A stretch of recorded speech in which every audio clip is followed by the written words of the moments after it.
and welcome to the Sit in the Law and Crisis series organized by the University of Ghana School of Law.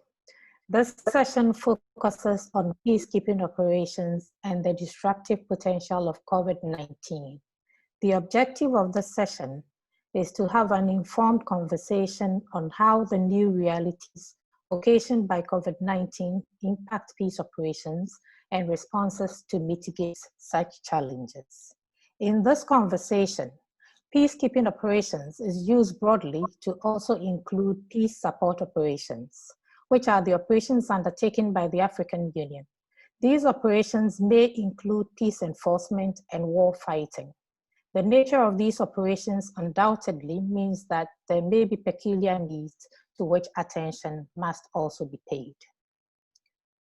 Without a doubt, the prevention, response, and management of COVID-19 have socioeconomic, political, and legal effects on peacekeeping operations.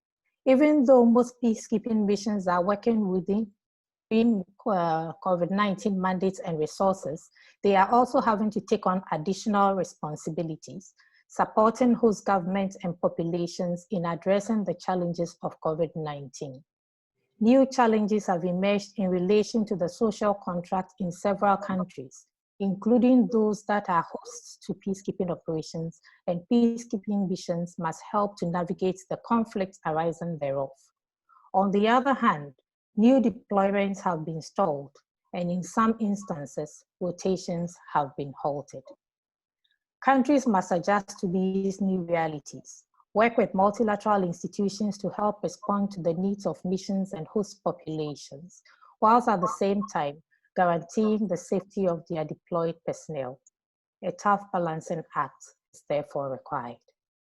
To help us have this structured conversation, the organizers of the series have assembled an excellent team of experts to provide us with perspectives on some of the issues arising from COVID-19 concerning peacekeeping operations.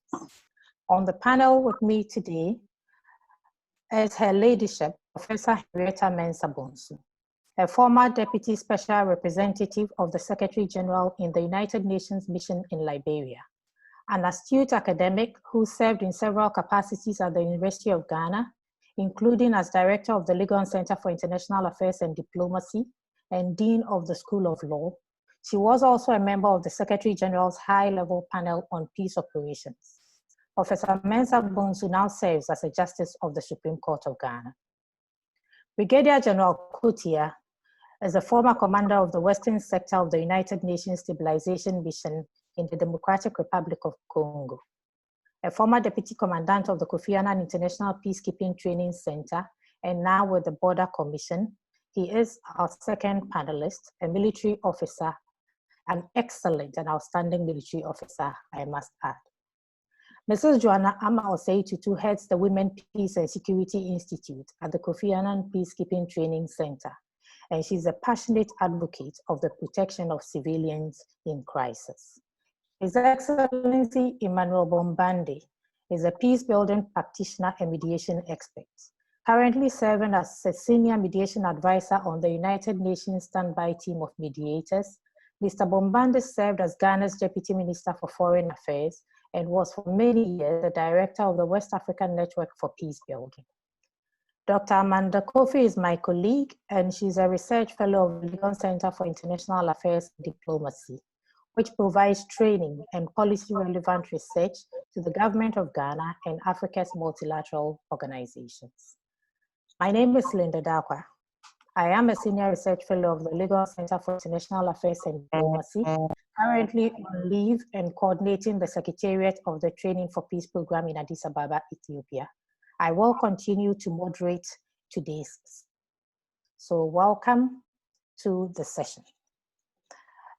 Without much ado, I would like to invite Her Ladyship, Professor Henrietta Mensa-Bonsu, who will speak to us on some of the challenges that we are confronted with. So, Prof, according to the United Nations, there have been 137 confirmed cases of COVID-19 in UN peacekeeping operations. we have recorded 2 COVID-19 related deaths.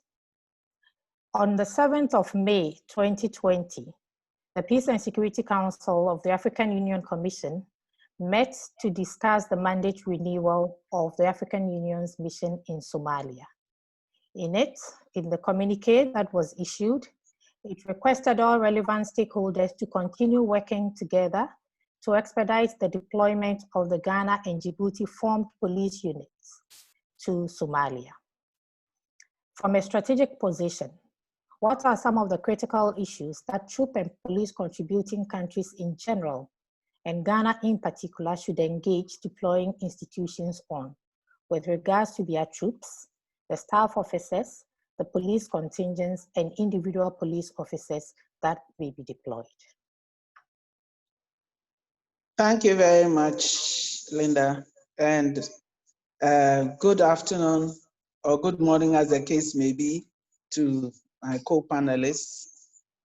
The United Nations recognized early on that this pandemic would pose a challenge, and so took steps to set up a field support group on COVID-19 to provide guidance as to what was to be done.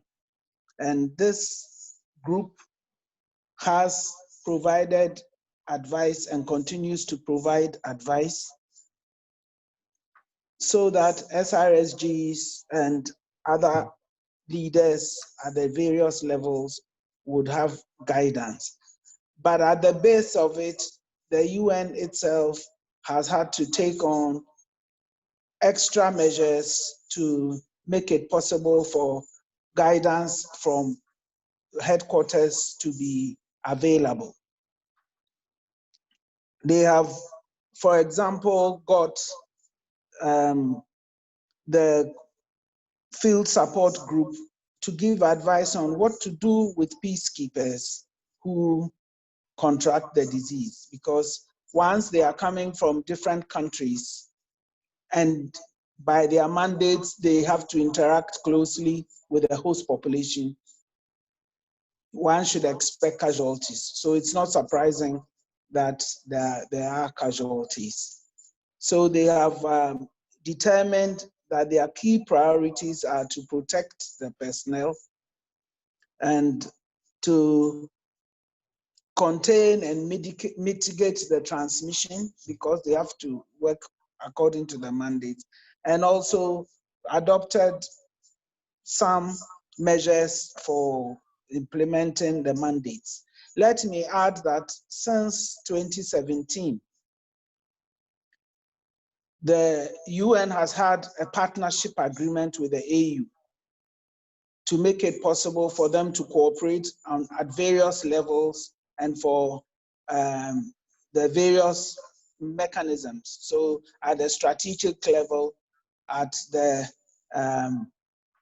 tactical level, and so on. So much of what the UN is doing, I can understand that the AU would also be doing, or at least be relying on the UN for that kind of support.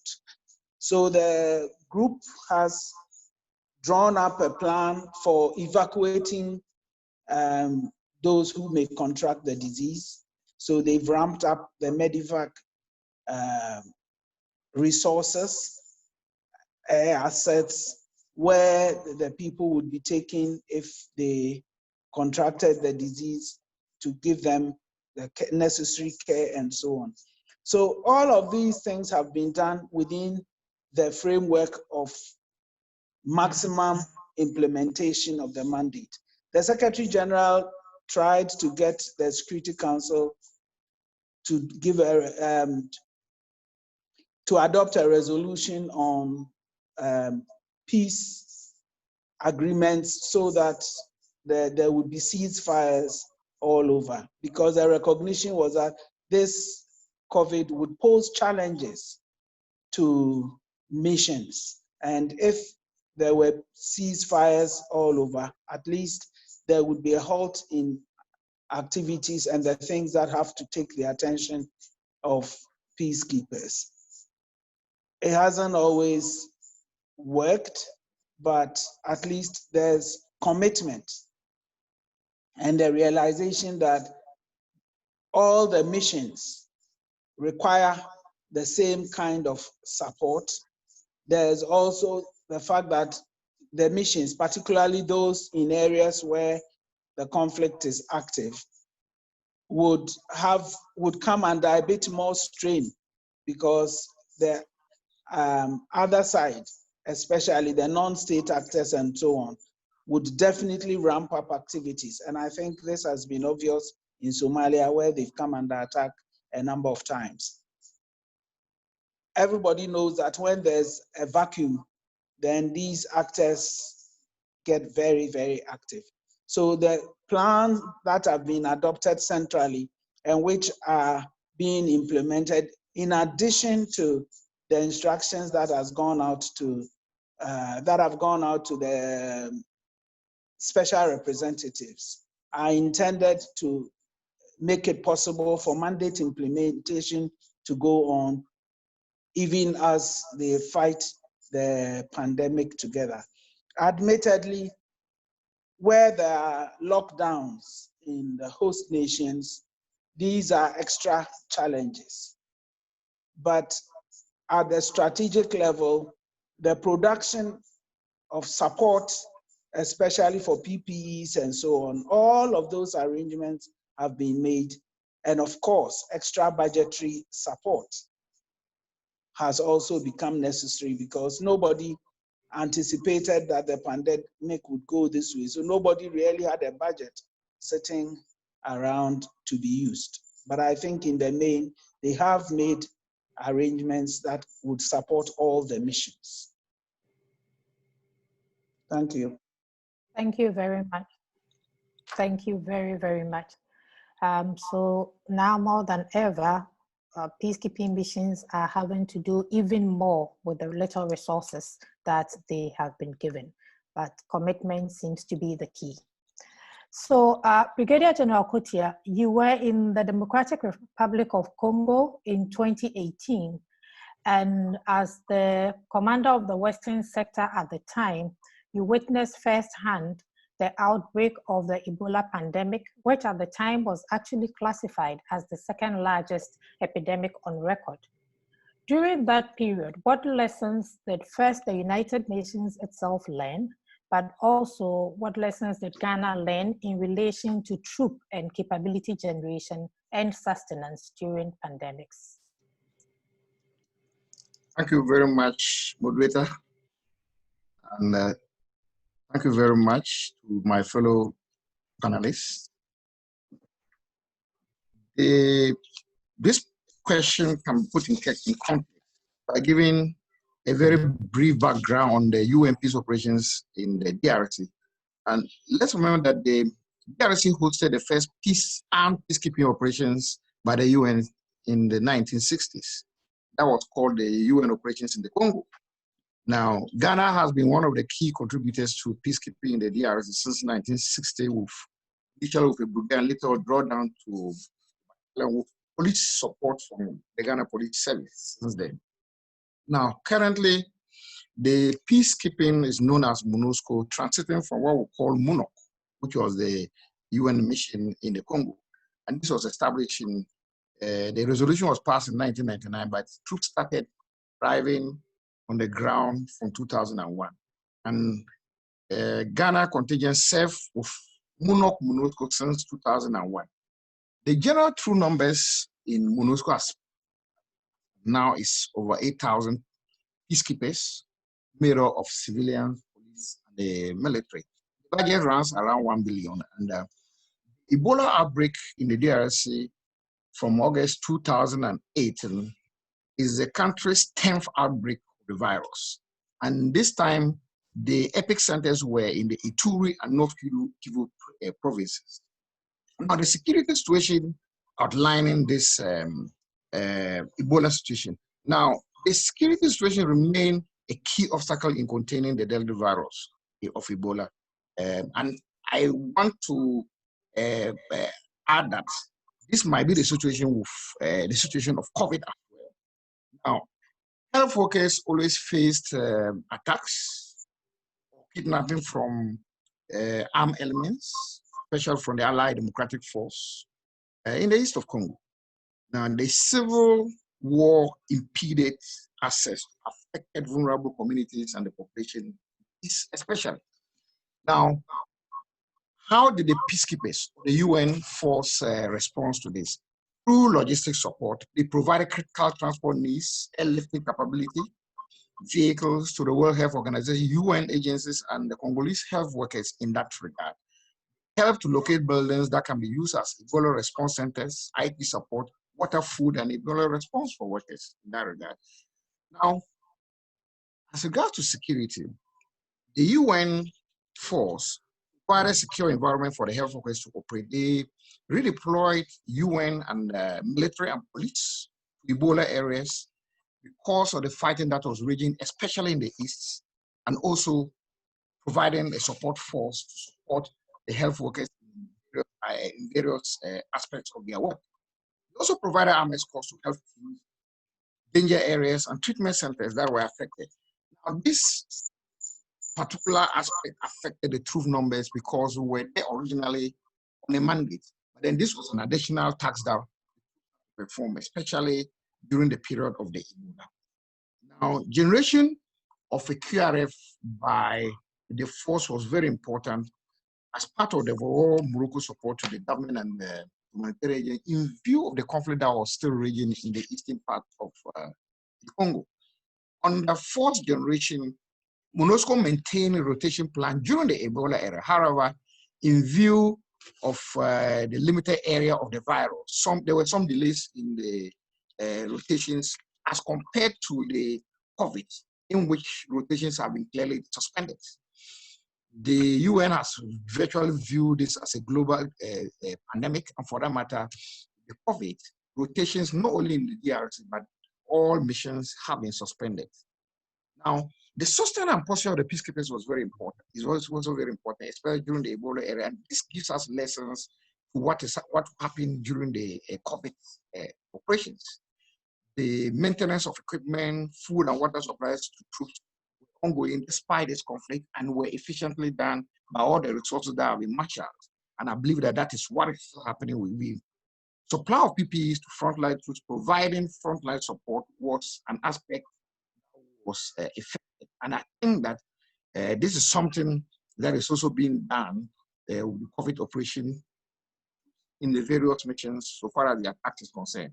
There are strict directives for patrols, escorts, and other operational tasks with preventive measures like social distances, using of PPEs, washing of hands, and what have you. And this went on.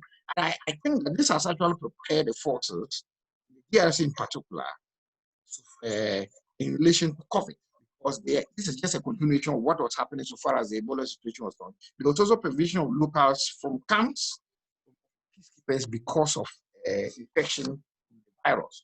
There are some few key lessons that we can pick up from it. The ability to work together across interagencies and disciplines to tackle complex emergencies, especially something like COVID, is very key. And this talks about the capability and troop numbers so far as the forces are concerned. The quick reaction force, as part of the overall Ebola response, was also very instructive. Now, this is very important because it included troops, appropriate equipment for the peacekeeping, and the capability and sustenance of the forces. Now, like I mentioned earlier on, this actually had an effect so far as the troop deployment and the number of troops were concerned. The use of MONUSCO contingents and their health teams to support the local effort was also very instructive in this regard. But they were always on standby. They provided education to troops and civilians, and provided 1 and 2 medical support in this regard. Thank you very much. Attention. Thank you very, very much.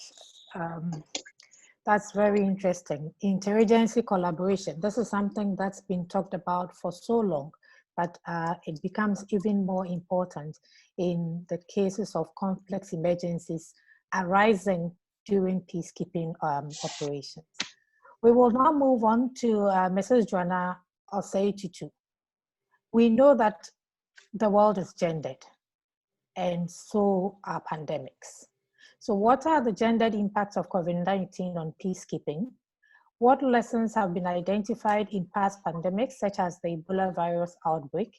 And how can we mitigate the gendered effects of pandemics in existing peacekeeping missions? You've got the floor. Well, thank you very much, Madam Moderator, and thank you very much, my panelists as well. I think the first thing I want to speak about is when we talk about gendered impacts, is the fact that many people would hear the word gendered and think of only of women, which has been the word that most of the time gendered is attributed to. But when we talk about the gendered impact of COVID, we're talking about how COVID has affected not just women, but men, boys, and girls. So we're looking at all the four spheres of humanity, how gender or how COVID has affected men, women, boys, and girls in the world. And we are now looking at it in terms of peacekeeping, or the peacekeeping arena. I don't think COVID has affected the peacekeeping space any differently than it has affected the world in general. Whatever has happened globally has happened in the peacekeeping space. The unfortunate thing is that the peacekeeping space has been closed off the same way that the world has been closed off. And so the same way that COVID has affected the world globally is the same way that COVID has affected the world. And I think the first thing that many people have realized or was said when COVID came up was the fact that there's a silent pandemic happening behind the pandemic. And that was the issue of the increase in domestic violence and gender-based violence and sexual offenses in families, because for the first time, people who normally do not spend that much time together were compelled to spend that much time in enclosed space. Families that usually would spend only evenings together in their homes were now, by virtue of the lockdowns, being called upon to spend hours and days together in spaces that initially were not. Spaces that initially were not safe for people because for whatever reason, were now spaces that people had to spend 24 hours in for as long as countries were required to be locked in. And in some countries, the lockdowns are still enforced, even though some countries are slowly easing up. There was also the issue of shelters and places of safety being closed. And so, especially in the peacekeeping arenas as well, in times past, people would seek refuge in some of these areas or go to the peacekeeping places, give out early warning signals of attacks or anything happening. But now the peacekeeping arena itself, or the missions themselves, also shut down, because as had earlier been anticipated by or had been said by earlier speakers, the missions were not prepared for this, the same way the world was not prepared for this. So the mission had to protect themselves and train themselves before they could also assist the people they were asked to protect. And so they also had to now regroup before they came out to assist. And so before citizens could now go and seek assistance, these areas were also shut down. So of course, that buffer zone that was created was no longer available for persons or the communities to now go and seek assistance from. The other area that also happened was that the mental and psychological assistance that persons were receiving from the missions and the arenas were also not available anymore. And this is not just in the peacekeeping arena, it's in all our communities. Globally, mental, psychological health of everyone was affected by the pandemic. Men, women, boys, and girls. My children are affected by the pandemic. They don't see their friends. Their social networks has been eliminated by this pandemic. They are stuck in their four walls. Children have not seen people more than 4 or 5 in about 5 months, in fact, since March in Ghana. The only people they've seen in the past March, April, May, June, in the past 3 months are the people in their homes. So people's general well-being and social well-being have been affected by the pandemic.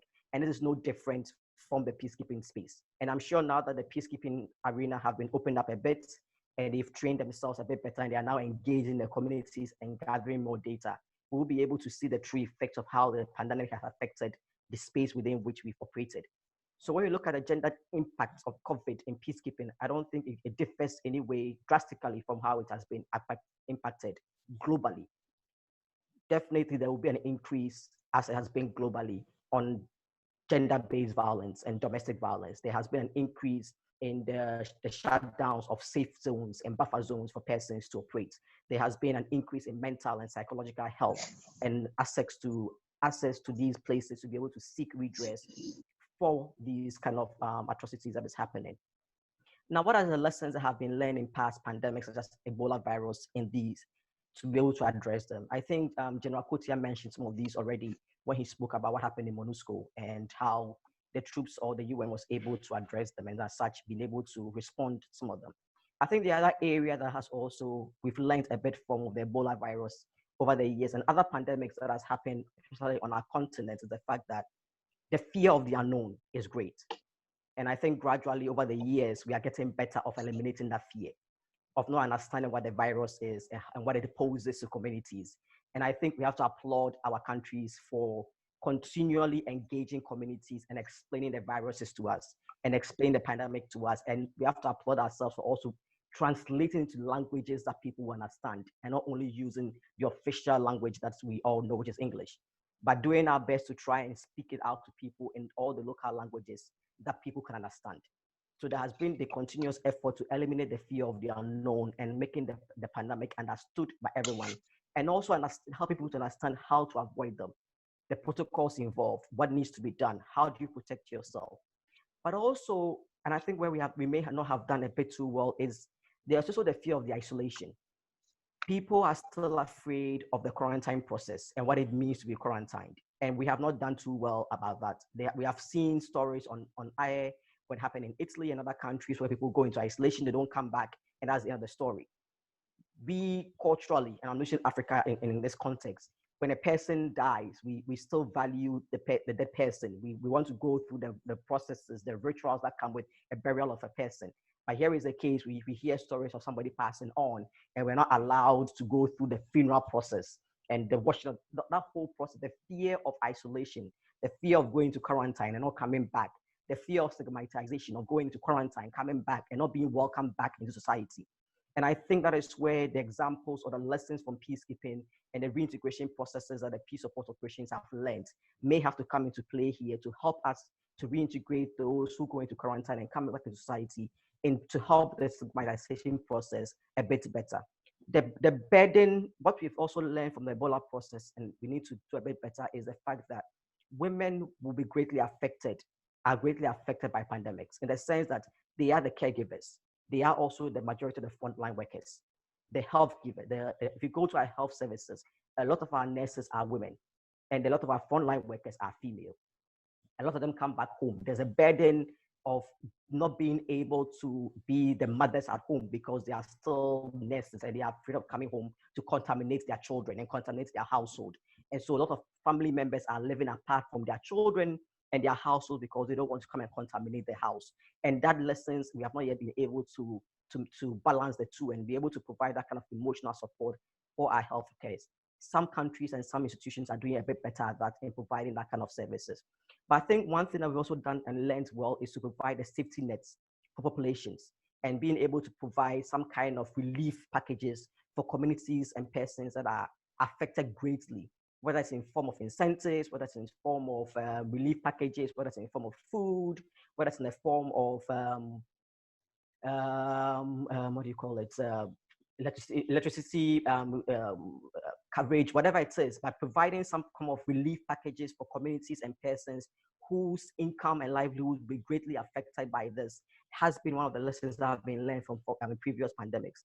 And I think the other thing that we have learned is also provision of hotlines, helplines for people to call in and having people actually respond when they call in. So it's not just a matter of giving the numbers out, but when somebody dials these numbers, somebody actually picks up and somebody actually responds and actually speaks a language that the person can understand and gives them accurate information, up-to-date information.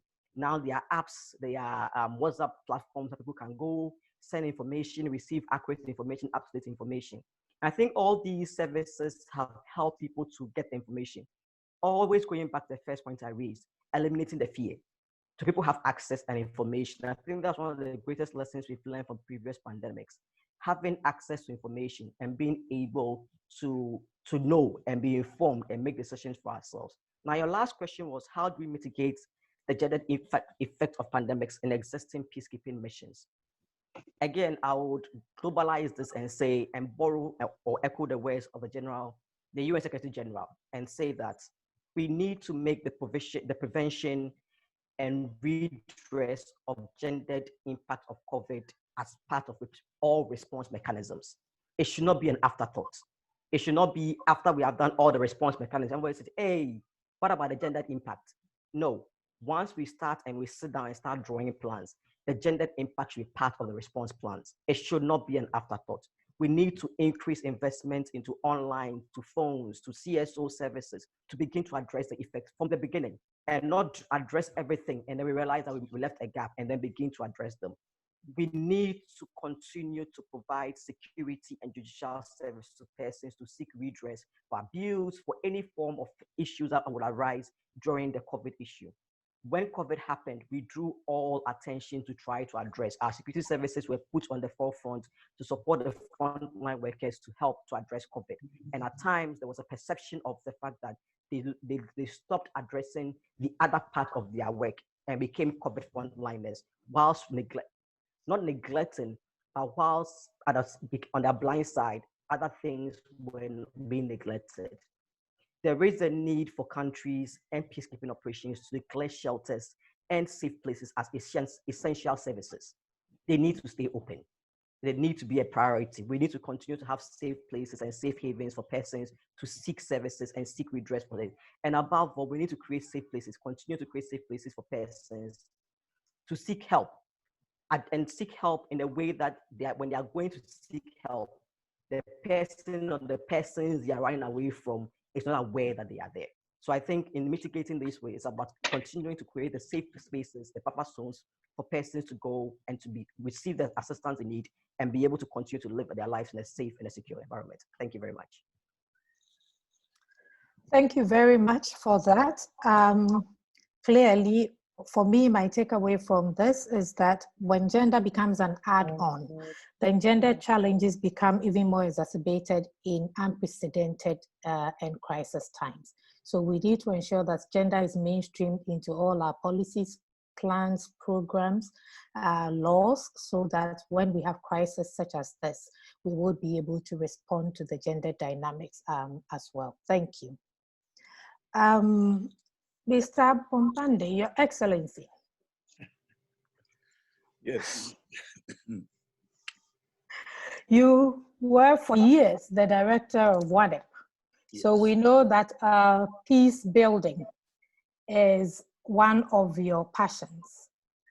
And we also do know that peace building is an essential part of peacekeeping operations. Peacekeeping operations are broad, but they're also comprehensive.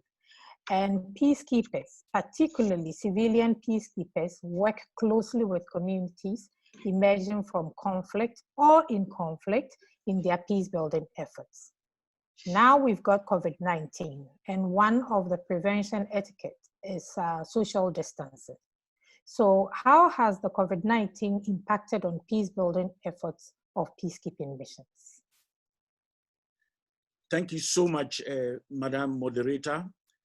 Special regards and greetings to all the panelists and all the people following this webinar. But permit me, Madam Moderator, to congratulate with a very heartwarming appreciation of her leadership, Justice Professor Henrietta Mensa-Bonsu.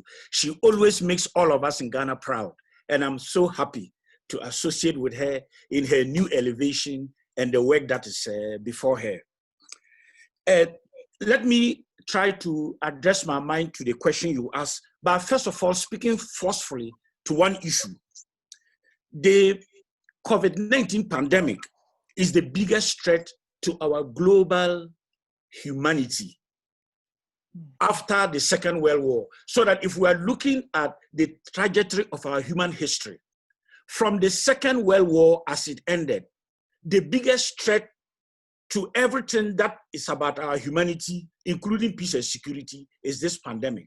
The reason I start this way is to suggest that the thinking that went around the creation and the setting up of the United Nations should be the same type of thinking in how we are responding to this COVID-19.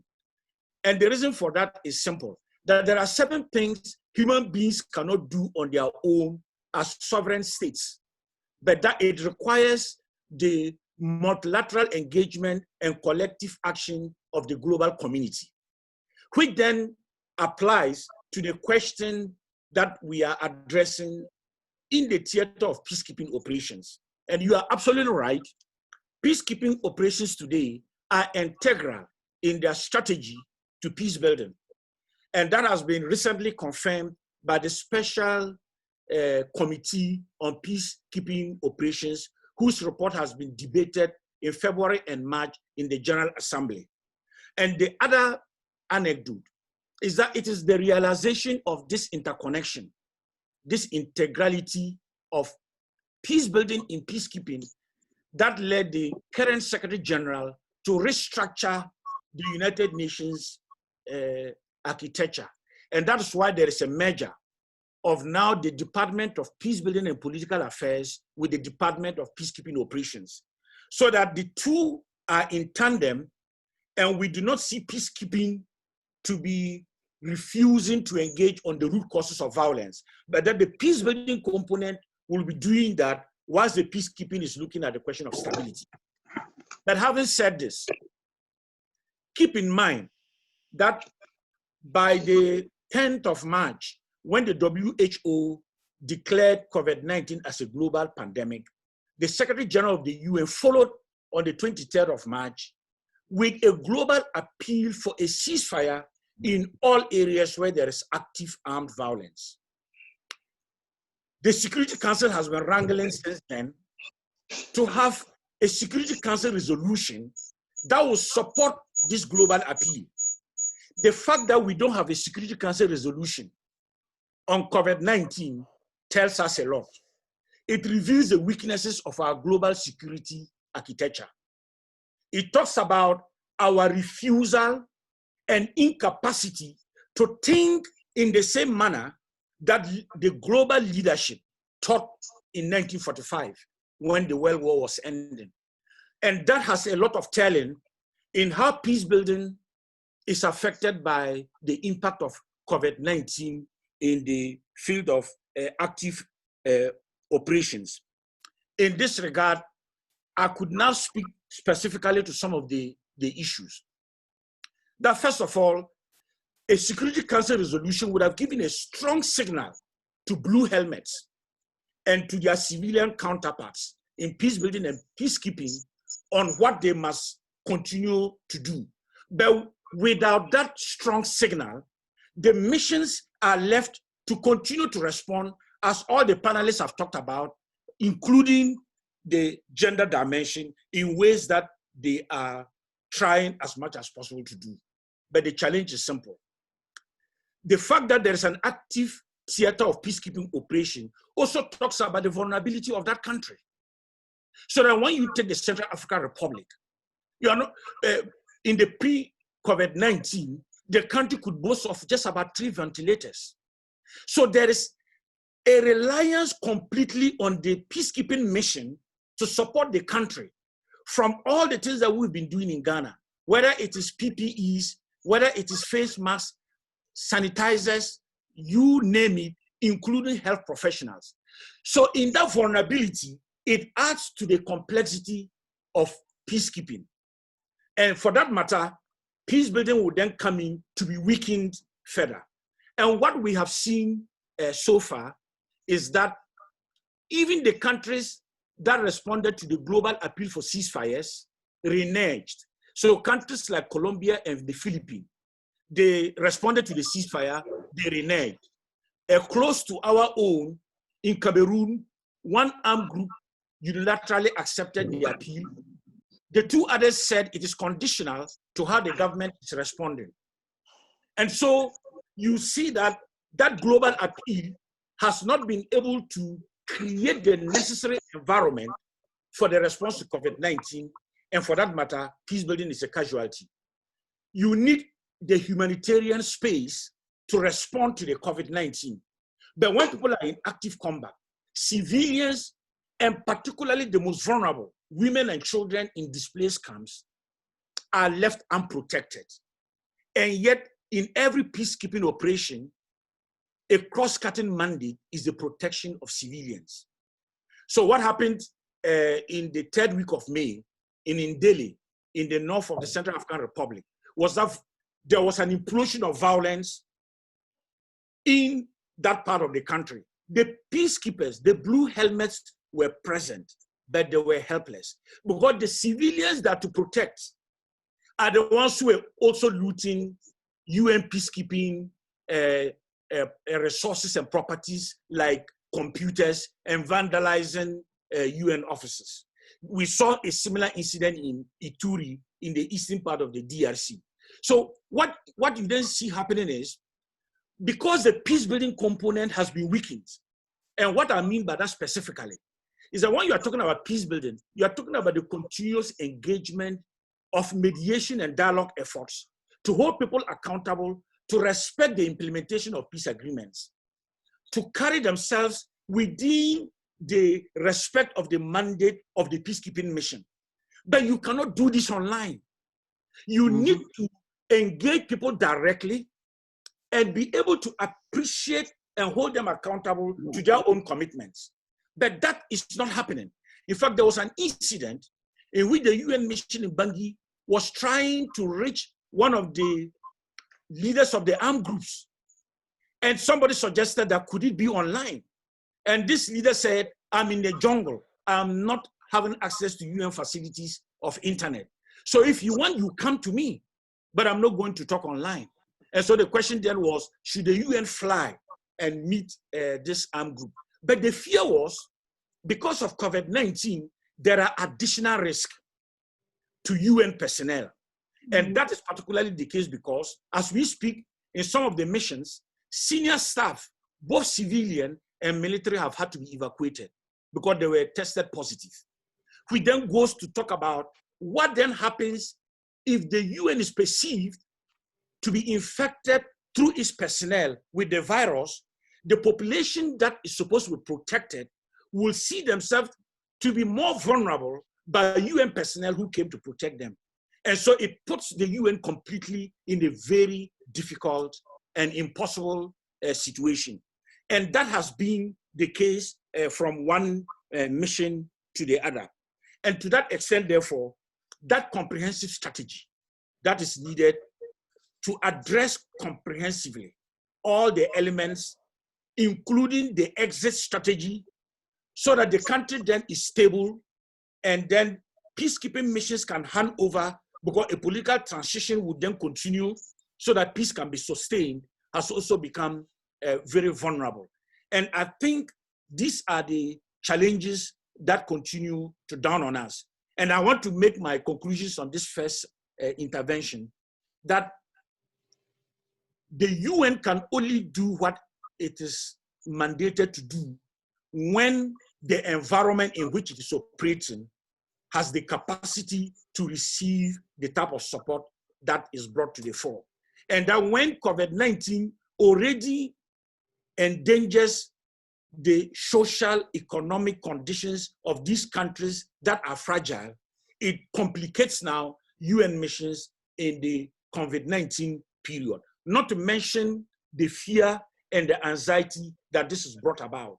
And not to also forget about the personal safety and the well-being of UN personnel. And whilst we are looking at it from this way, the context of collective action from regions to the continental level and to the international level that has been mentioned, then also comes strongly to the fore. And the fact that diplomatic engagement has now been weakened now makes it very difficult to look closely at how you sustain peace. And I think later on, the implication of this will be what is then happening at the subnational level and how do we begin to respond. I think I can leave it here and wait for the next round. Wow. Thank you very much. Thank you. COVID-19 is raising a number of challenges, although I also see in all of these challenges opportunities. But mediation and dialogue is one of the areas that we really need to reflect on critically, because as you rightly pointed out, how do you mediate and how do you facilitate dialogue processes with people online who do not have access? Thank you. Dr. Amanda Kofi, good afternoon once again to you. Good afternoon. You coming from academia offer us the opportunity to look at how the community of practice and the academic community can come together in the identification and documentation of critical lessons during this challenging period, especially for peacekeeping operations. But then we also realize that there are many challenges. Policy relevant research requires field visits and interaction. And yet part of the COVID prevention measures includes travel restrictions and interactions. Are there any implications of these on the academic community in terms of research? And if so, what are the measures that have been put in place to ensure that knowledge production and management in the area of peacekeeping continues during this period? So thank you very much, Dr. Darkwa, and good afternoon to my co-panelists. As you rightly noted, knowledge production has had some adverse effect from COVID-19.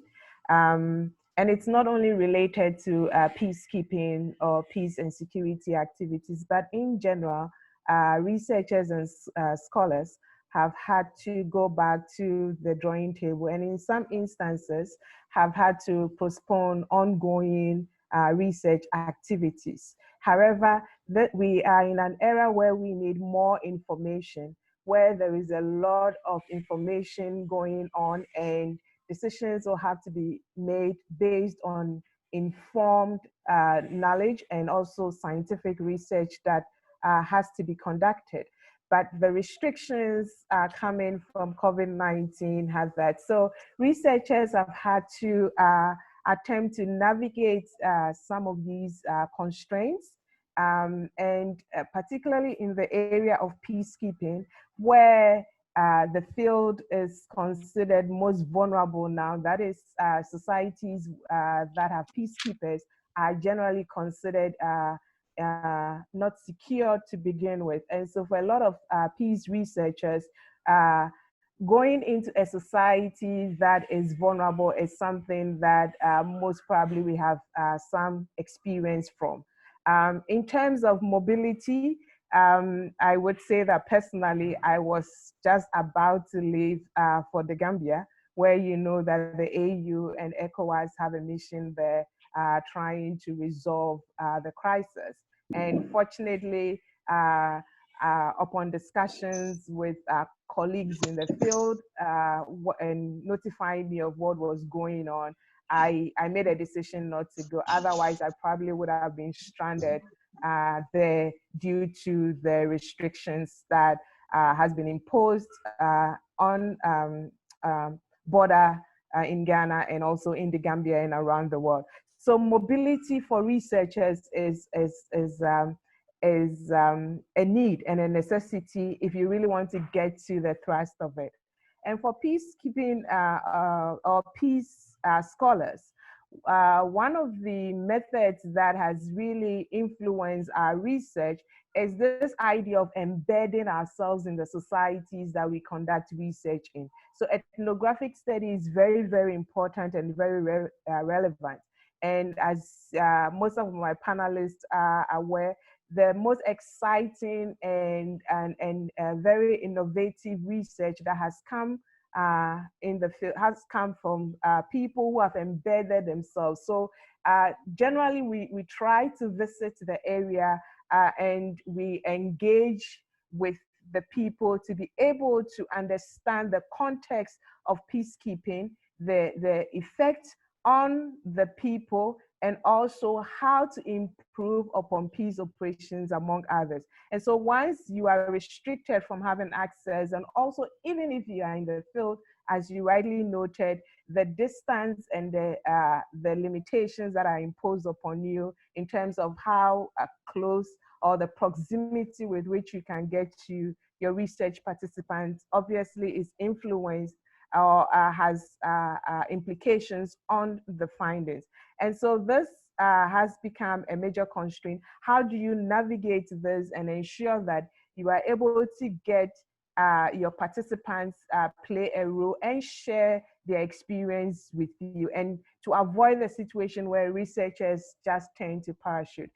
Increasingly, we are becoming more interested in what we call local knowledge. And so you want to also engage the people itself. It's not just a question of scholars and academic parachuting themselves into the communities and taking away, but you want to incorporate into your research the people themselves and the ideas that is organically generated from the field.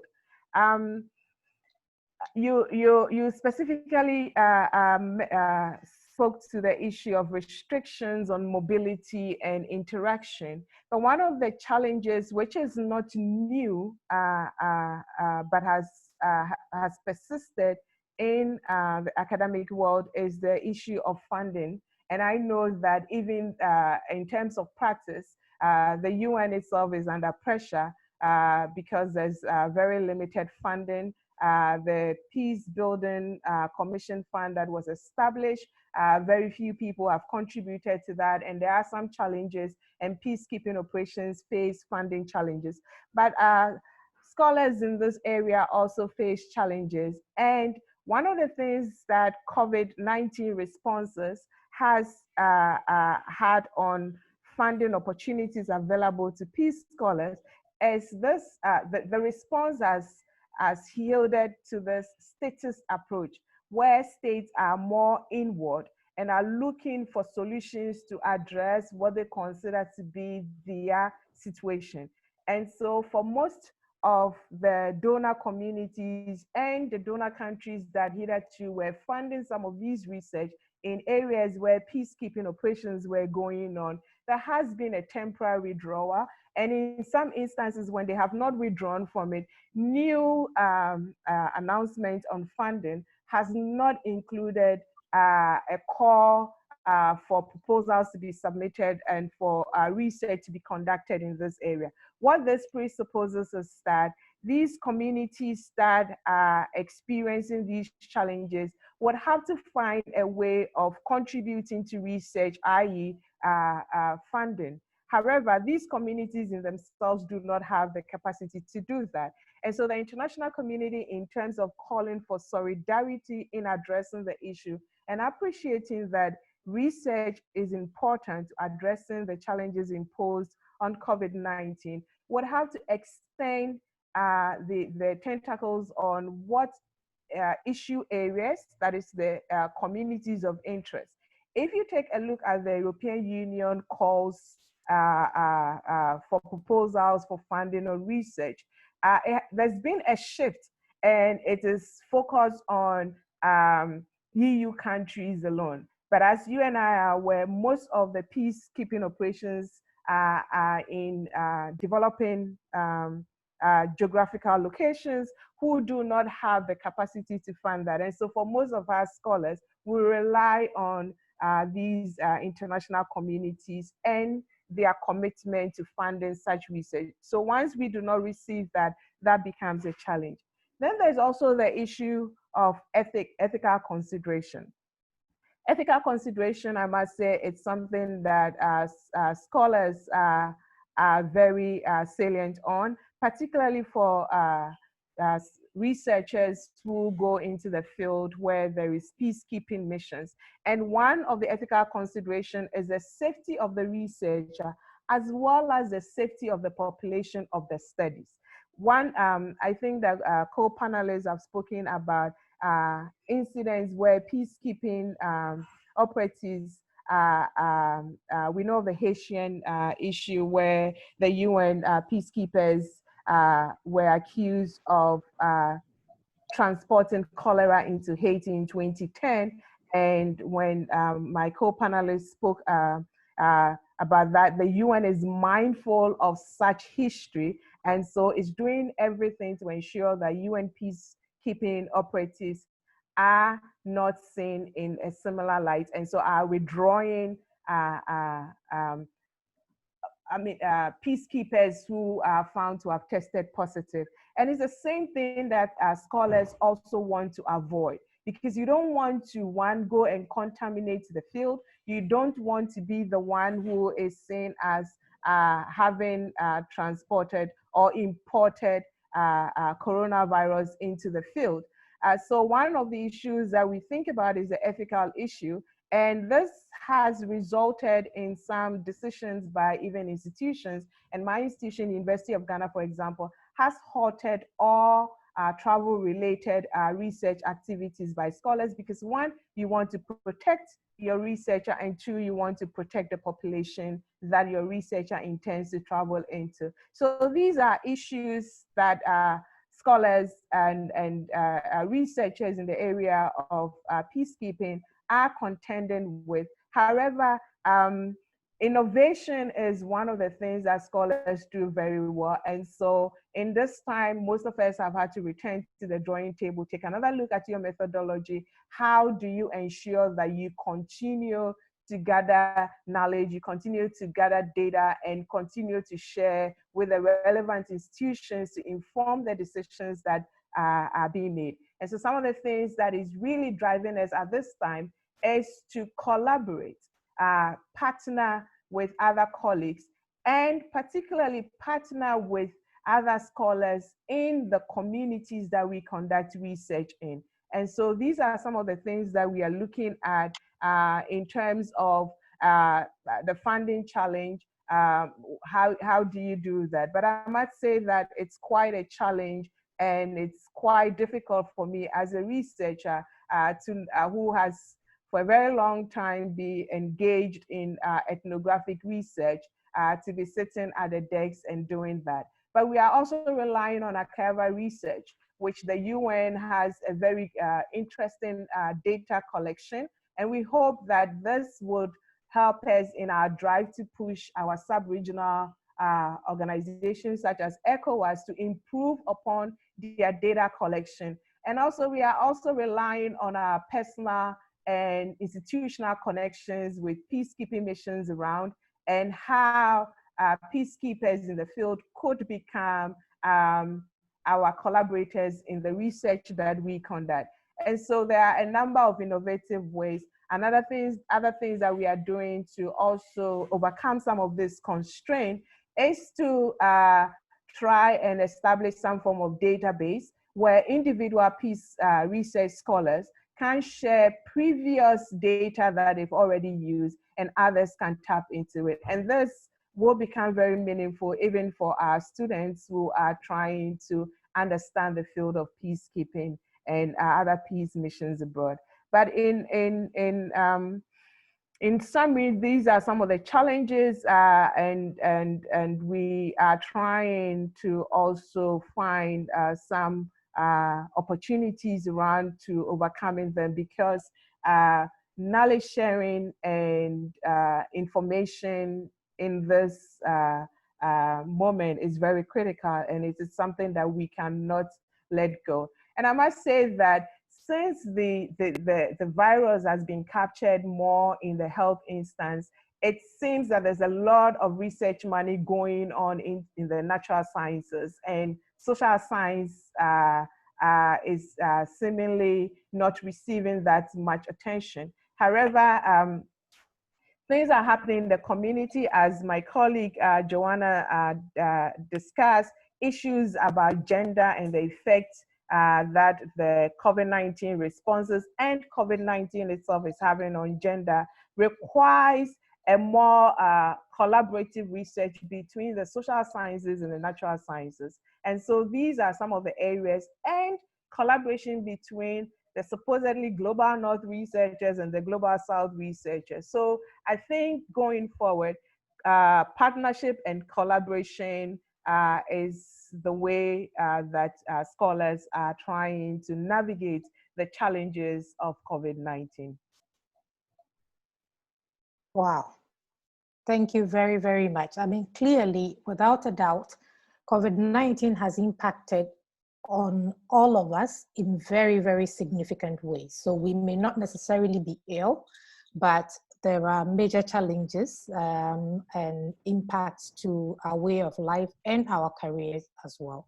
Thank you very much. My takeaway from the 5 presentations is that collaboration now more than ever is the key. No matter what it is that we are doing, we need to work with other people to ensure that we are able to continue somewhat even in these unpredictable times. Because yes, some countries are easing lockdowns, but we are still essentially living on tenterhooks because we do not know what will come next until there is really a solution.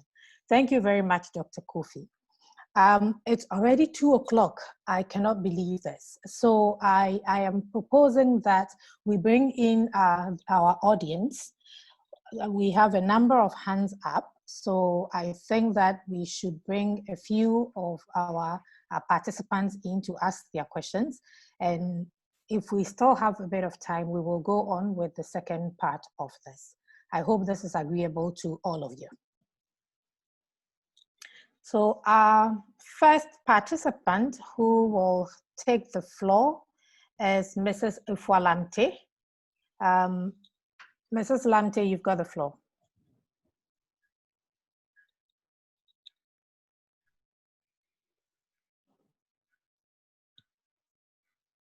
Hello?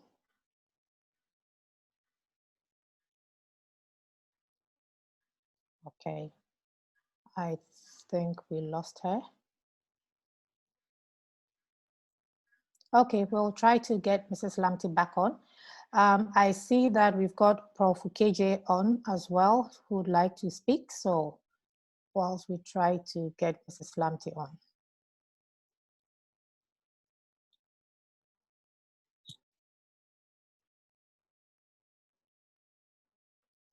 Prof, please unmute your mic.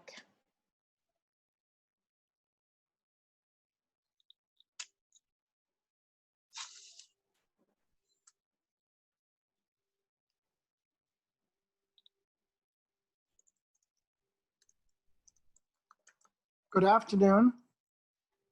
Good afternoon to you. Okay, good afternoon, my good panelists, the moderator, Madam Moderator, good afternoon. Good afternoon, the entire panelist. May I please take just 1 minute and say a special good afternoon to my very, very good friend, my General, General Kotia. Good afternoon to you, sir. It's always a pleasure to see you and to see everybody on the panel.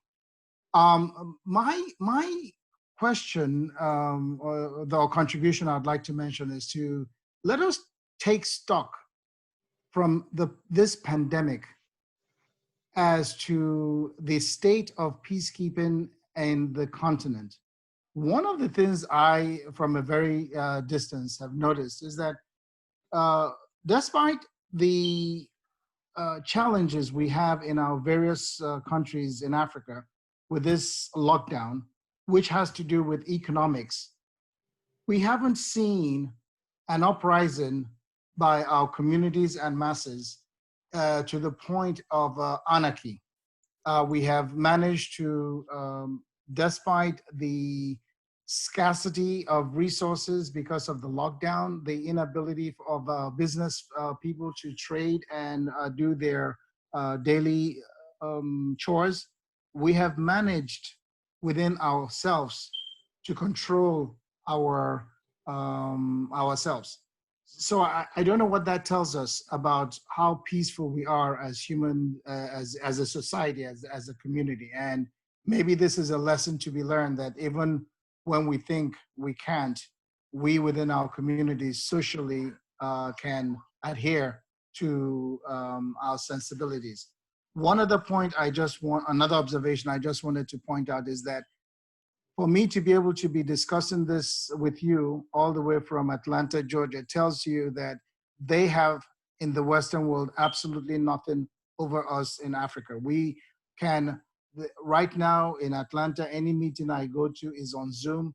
And right now I'm on a Zoom platform with you, which tells us that we have the same level of capacity if we choose to adhere to it and utilize it. The only concern I have is when we look in our scientific and medical areas and spheres, we need to, in the continent, see what we can do to address the capacities in those areas also. I just don't want to take up any more time than to just say I'm just very, very in awe and very happy to be part of seeing that whatever is happening here is happening also in the continent. And we need to take stock of that and say, how do we address the other frontiers? It's just like our banking systems in the continent are equivalent to anywhere in the world. What is happening with our scientific, manufacturing, and medical fields? If we can bring those up to the same level, we would never have any peace problems in Africa. Peace, I think, problems are because of scarcity and people, trying to secure resources that are in very limited supply. Thank you very much. An observation. Thanks a lot. Thank you. Major Bukhari.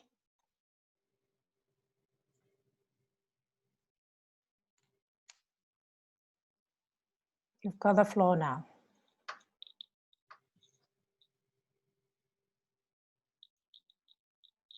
Sorry, we cannot hear you. If you can hear us.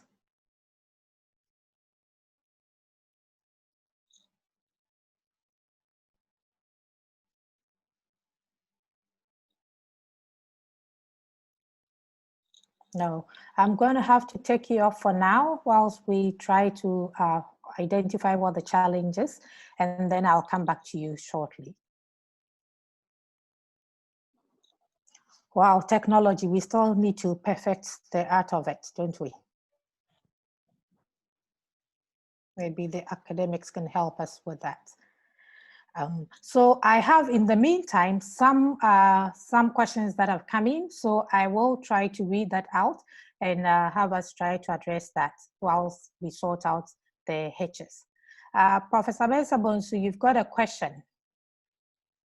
So the first question is coming to you. And this question, the questioner says, my question has to do with the potential for COVID to open a new layer of conflict, threat, and risk, especially in African missions. We are beginning to see a trend of blame placed on international UN workers for being carriers of COVID to some operational theaters like South Sudan, Central African Republic, and the Democratic Republic of Congo. This clearly could set the UN and its staff as potential targets to the already volatile situation in some missions like Mali, where UN workers are constantly targeted. What kind of measures could the UN put in place, particularly from the diplomatic or strategic level, to mitigate such a potential risk? And how will this shape the concept of operations of peacekeeping forces? Thank you. Thank you very much. The field support group did anticipate that there would be such issues. And so the missions were encouraged to adopt educative programs and other social interaction and engagement so that the communities would be aware of what needed doing, would understand the virus and the protocols and so on. The civil affairs departments have been tasked to do this. The missions that have the dedicated radio stations are also engaged in public education. The CIMIC activities aimed at interacting with local communities and passing on relevant information is also ongoing, because for some reason this virus has attracted the tag of being something transmitted by foreigners.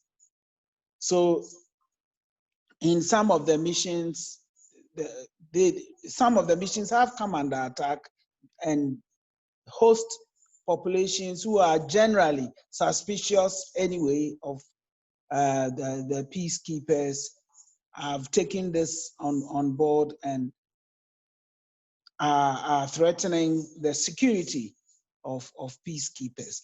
Some of these things are unavoidable. Some can be fought by education to people who keep an open mind if they won't keep an open mind, there isn't a whole lot you can do. So between the civil affairs people and CIMIC activities, with radio stations thrown in for good measure, some protection should occur. Now, these things also have implications for protection of civilian mandates, because if civilians don't think the UN will protect them, and in fact think that the troops are a danger to them, then that has direct implications for protection of civilians. So education and information are the two modes that I think would be helpful. The group also suggested that the environmental management should come in, to the fore because of what happened in Haiti. So with UNEP advice, the missions are also ramping up on lowering their footprint, their environmental footprint, and teaching the local people, particularly their local contractors, how to manage waste and so on, so that they do not exacerbate the situation. But some of it would be unavoidable, and it would depend upon the peacekeepers to comport themselves properly within the rules, so that whatever suspicions there are would not develop into active hostilities against them. But there's one point that I think I should make here. Yes, everybody knows that rotations have been disturbed because of lockdown measures, and people can't go on leave who would like to go on leave. So there's an aspect of the tired peacekeeper. How do you manage the tired peacekeeper to keep on performing the duties until a reliever can come and take over? Then there are the psychological problems that come from lockdown, that come from being away from home, that come from your having determined when this whole thing would be over, and then finding that it's going on and on and on, and there are lockdowns all over, so you can't go in, you can't go out, and so on. Those difficulties, I think, are more serious challenge to the performance of the peacekeepers on the ground. But as for the hostilities that would come from suspicions of being vectors of transmission and so on, I believe good public education can fight those. Thank you very much. Thank you, Prof. We have Captain Jamal Tonzoa, who would like to ask a question. We'll just have to check if he is online now, ready with his question. Captain. Right, thank you. Thank you very much. My question has to do with, I'll start from where Professor Mensa-Bonsu ended about the challenges with respect to, peacekeepers who are on ground and who are humans. And it reminds me of my late commander at the Ghana Military Academy, Brigadier Gilbert Salifu, who said something that military personnel or troops are not superhumans. And so the lesson that COVID within this context has taught us is that human beings have their limitations and their vulnerabilities. Now, within that context, I'm thinking about reforms. So if human beings have limitations, can we think about possibly tapping into the power of artificial intelligence for the tactical level of peacekeeping operations? Because I look into it and I think that, and I would allude to what Brigadier Kotia said earlier on, that the budget for Congo alone is about $1 billion US. Now the estimated budget for 2019-2020 for peacekeeping is about $6.5 billion. So that if we can do away with human elements, boots on the ground for the tactical level. And I'm not by this undermining the power and the utility of the political process and mediators. But at the tactical level, if we can use the power of artificial intelligence, we see the wonderful things they are doing. Is it possible for us to have a cost-effective way of going about peacekeeping operations? Is it also possible for us to, think about reforms with this kind of COVID experience? Thank you. Thank you very much.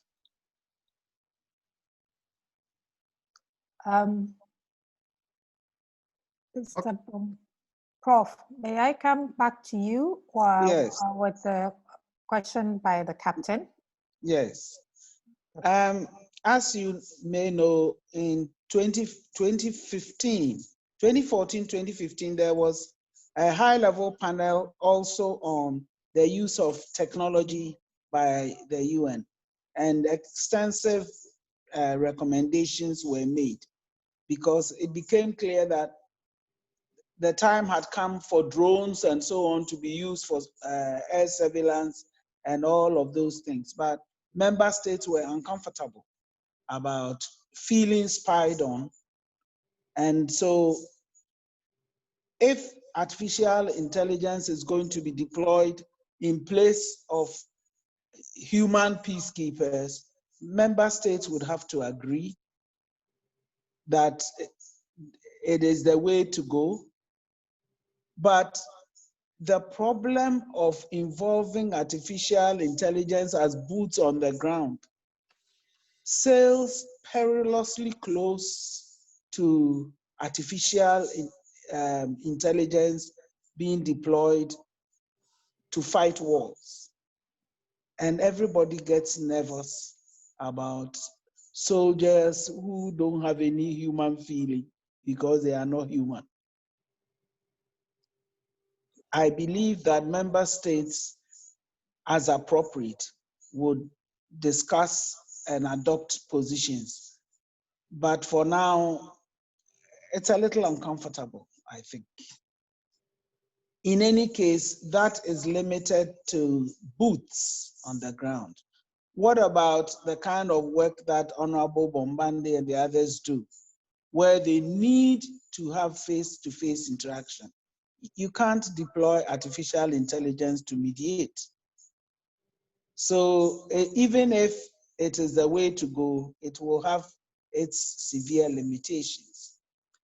Let me take this point, at this point, to point out that following from our report on peace operations, the HIPPO report of which I was privileged to be a member, the UN does not talk of peacekeeping operations anymore, but peace operations, because it casts the net across the entire spectrum of what it takes to either prevent peace or restore peace or keep the parties apart so that the political processes can take place. So let's remember that we now talk of peace operations and not peacekeeping.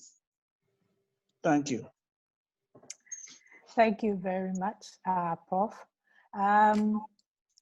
Mr. Bombande, would you like to make a comment on not how artificial intelligence can replace mediation, but how can artificial intelligence complement the work of mediators in the field?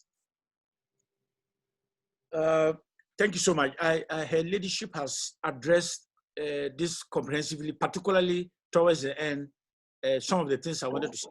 Let me say that currently, the Security Council is able to consult working from home, like all of us are doing. And so artificial intelligence might improve on the technology of the type of meetings that in decision-making can help people to put ideas across. But as her leadership said, beyond that, when you are now really on the ground to feel exactly what must happen, you need that type of engagement. And in any case, we were suffering a lot in this world precisely because we were often lazy in political engagement. One of the experiences I've acquired is that our human nature is such that it doesn't matter the problem. Once we can continue to engage and to consult and to discuss, creativity emerges to lead to ways that we never even saw at the beginning. And that cannot be replaced by artificial intelligence. But having said this, artificial intelligence can improve on the quality of analysis, bringing together data and making it possible for us to have very good anticipation and scenarios of where we are likely going. Artificial intelligence can do all that once you can get the right inputs to be able to generate the data. But having said this, you cannot replace the work of scholars. Because even if you do that, you want the scholars to look at it and then bring in that human thinking that validates it. And validation for me is very important, because sometimes validation is also to be able to see people around the table and get a sense of what they feel about the analysis that is ongoing. And so it's probably too early in the day to see AI in its full role. It can be useful, but I totally agree with her leadership in her perspective on this one. Thank you so very much. I see that Mrs. Osei-Tutu has her hand up. Yes, so thank you, Madam Moderator. I wanted to pick up on something that the question that was posed and also the response that her leadership raised. And it goes back to a comment I made earlier in my submission about the gendered impact of COVID. And the question that was asked about looking at reforms from the lessons from COVID. And I think it's been something that has been silently being requested of TCCs, or sorry, to contributing countries or police contributing countries to look at the mental health of personnel that are being sent out into missions. And as the leadership said, the tired peacekeeper. And how do we ensure that when things like this happened, there are people on the ground to address the tired peacekeeper? And I know most countries always send across an imam or a spiritual person with them, as well as a medical personnel who is always part of the troop, or a legal person to be there. And they always tell you that there's a spiritual person there for them to speak to. But most often than not, we are missing a trained psychologist or a psychiatrist in the troop to support these personnel when they get tired.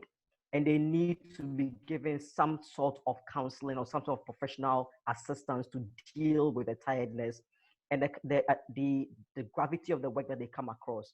So I think one of the things that lessons we can learn going forward is to look at the composition of the troops, and to see if there's a need to now look at having some sort of professional assistance as part of the makeup of the troops, to ensure that when things like this happen, because as it stands now, no one knows when the rotations will happen, and no one knows when they are coming home.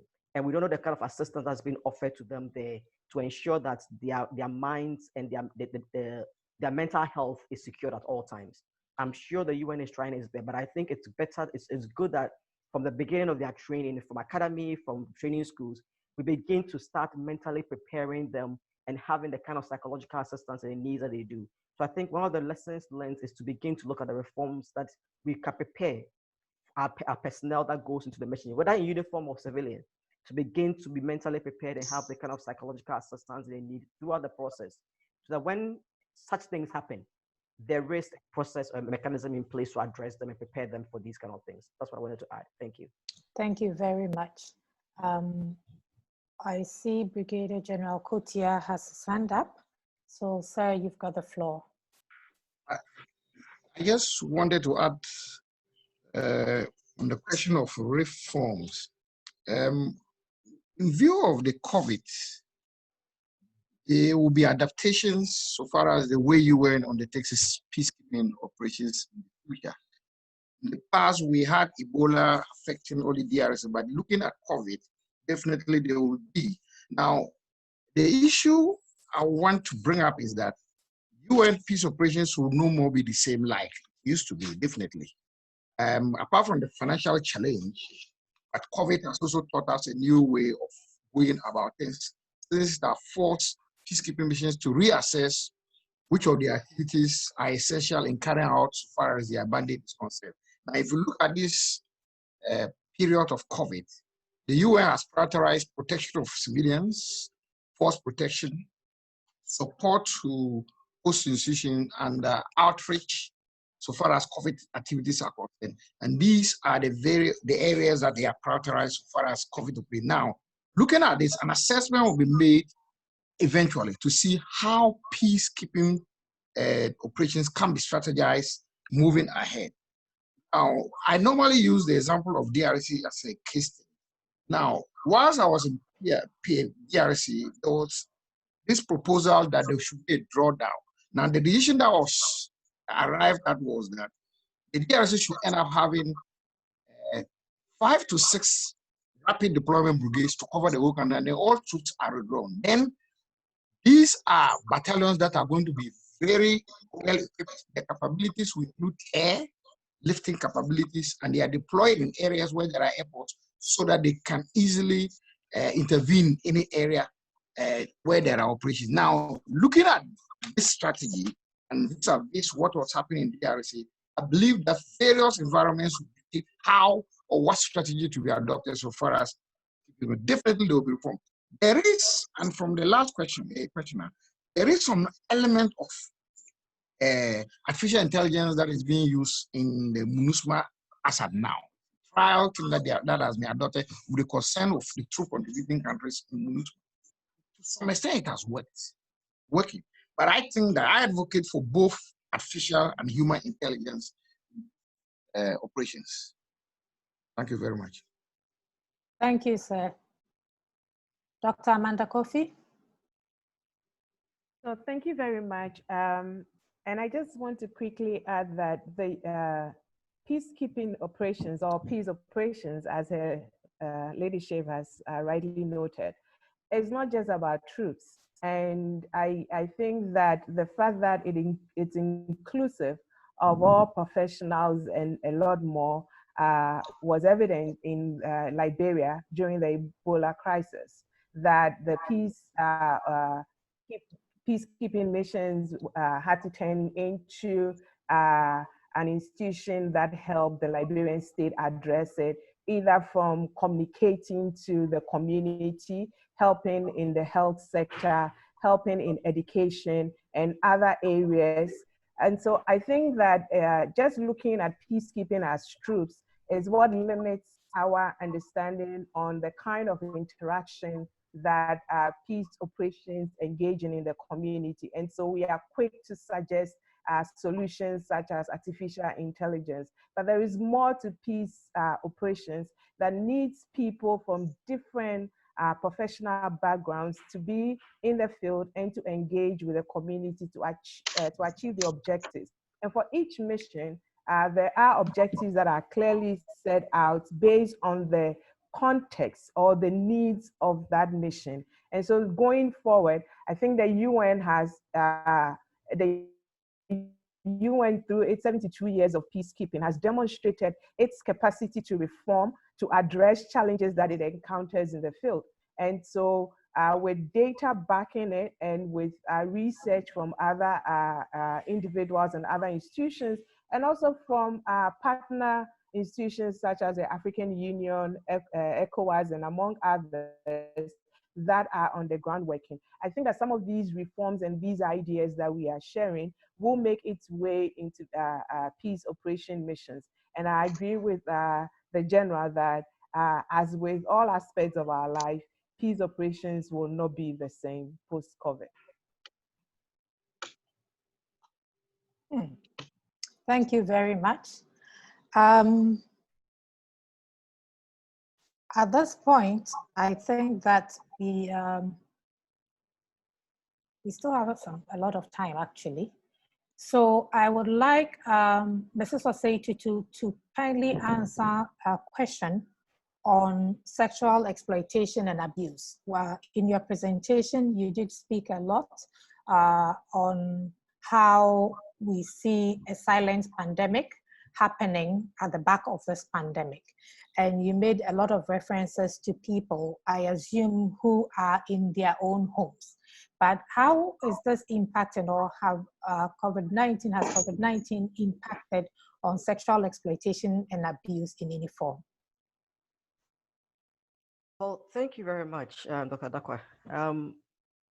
as has already been mentioned, when the pandemic hit, I mean, before the pandemic hit, the UN and all missions had extensive advocacy against sexual exploitation abuse. And where, for those who are joining us and don't know what sexual exploitation abuse, it's or C, as we call it, it's where we ask all our UN personnel or persons who serve in a mission not in any form or way exploits the local citizens by virtue of where they find themselves. And so it's a policy by the UN or all personnel who serve in a mission not to exploit the local population sexually or abusively by virtue of power or the authority that they have over them.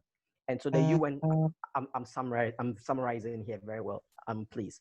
But it's where the UN has spent extensive time in trying to ensure that their personnel do not in any way exploit or abuse the local citizens.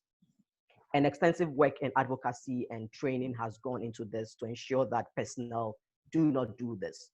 And it's one of the greatest violations that the UN views against its personnel. And the true contributing countries, when you are found, it's investigated and you are charged, and there are repercussions for this. Now, when COVID hits, in reality, of course, no one expected it. And when it happened, the UN shut down because they wanted to ensure that they protected themselves, they trained their people well. And as far as the information I got from persons in the mission, no one was allowed to leave. And I remember when somebody told me that, the first question I asked was, I remember when I asked persons on the ground, so are you sure about this? That no one was leaving the camps, no one was leaving the enclosement, and that people, you are sure that personnel were not having access to the local population. And I was being assured that no personnel was leaving the enclosement, and persons, UN personnel were camped, troops were kept in their camps to ensure this. The persons have been trained, now they are going out into the mission areas in their PPEs, advocacies have begun, trainings are going on. It is now that we are going to hear the stories that are coming out. But as has always been the case, and I don't think the UN or any of the mission areas are going to relent on their SE, on their C advocacy or their C rules just because COVID has hit. And I think even now more than ever, if anyone is found to violate the regulations of C, the repercussions will be severe. I don't believe, and I have a strong belief in this, that the UN is not going to relent on C just because COVID has hit. And so I don't have figures right now to say that since the lockdown has happened, there are these numbers. I tried to get them before we came on air, but I couldn't get those numbers. I will still look for them. If I get them, whoever asks the question, I'll send it to you. But as I sit here right now, I don't have any figures. If any of my panelists have any figures, I'm welcome to hear them. But as I sit here right now, I don't have clear figures to say since the pandemic hit in March and June, these are the numbers that we have for any reported cases of C. But as I said, I don't think the UN is going to say because COVID has hit, we have relented on our war on C. But if anyone is found to be culpable of C between now and then, between March and now, I am sure that person will be held accountable. If investigations are done, the person is found guilty. But as always, the issue of exploitation and abuse by personnel against local population is still frowned upon, it's still not welcomed, it is still a violation of the UN code. And so anyone found culpable of it will be dealt with accordingly. I don't know if I've answered the question very well. I think you have, and if you haven't, I believe the person will come back to you with the follow-up question. So thank you. I see that we have someone who is ready now to ask a question live. I believe that this is Mr. Nasiru from the Ghana mission to Addis Ababa in the African Union. Good afternoon, and you've got the floor.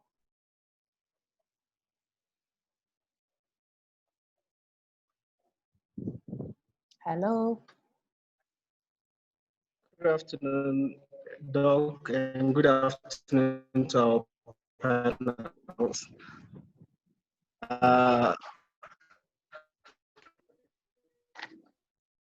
Good afternoon, Doc, and good afternoon to our panel members. Good afternoon. Hello. Mr. Nasiru, I am afraid I'm going to have to ask our support team to please help us to get you back on because your line is very bad.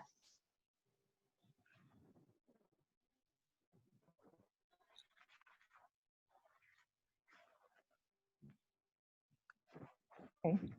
All right. General, there are a few questions that have been addressed to you on the Q&A platform. So I was wondering if you'd like to take some of those whilst we get our participant back on. Okay.